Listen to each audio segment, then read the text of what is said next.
Cards Against Humanity announced a new base set. Nothing different, except it's in pink, and costs a bit more than the regular version. That's right. For $5 extra, you can now buy Cards Against Humanity for her. Actually, as of this recording, last time I looked, they were all sold out.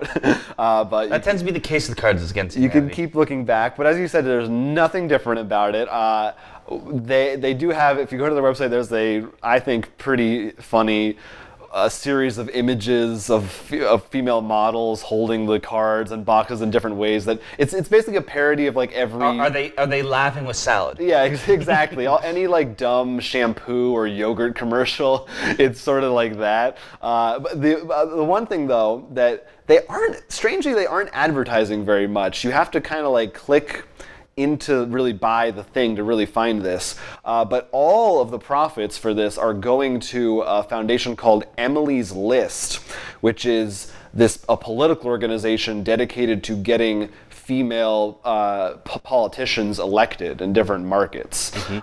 So as with most of their things, there's a political bent to it that I appreciate. It's kind of it feels like sort of a Borat Ali G kind of thing, where it's like openly mocking that side of things, but with a social thing underneath it that's actually hopefully doing some good.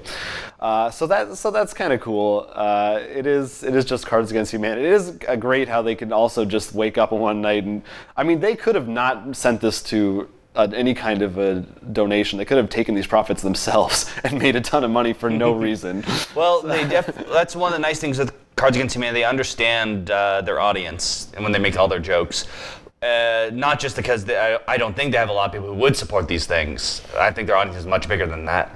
But they understand that they are almost, I would say, a collectible.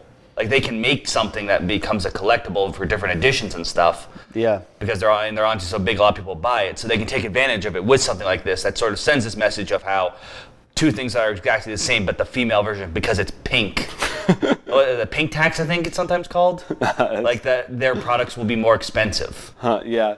Right. So they're making a joke on that as well. No, I'm sure there's at least a few people that do collect every version of the game and that kind of. Oh, I'm a collector of plenty of things. I know if I was in it, I probably would. This is one of those weird things where I'm not crazy about Cards Against Humanity, but I think as a company they're great. I love what they do. I don't want to play it. I'm not, because they're part of the Illuminati. Well, that's for sure. That's a true danger. Let's not make light of that subject. But you can look for that. We'll put a link. I don't know if they may or may not put it back into production. We'll have to see. And worst comes to worst, visit the charity that you mentioned and maybe donate that way. That's right. We won't get too political, but you can, if that's your thing, then check it out. If you enjoyed this video, it was just a snippet of our full-length podcast, which you can find on our YouTube channel every week. So please go ahead, like, and subscribe for more board game-related content coming at you in the future. And don't forget to check out RollForCrit.com, where we actually sell a lot of the games we talked about, as well as post news and all our other videos. Until then, I'm Will Keeler. I'm Jonathan Estes, and this is Roll for Crit.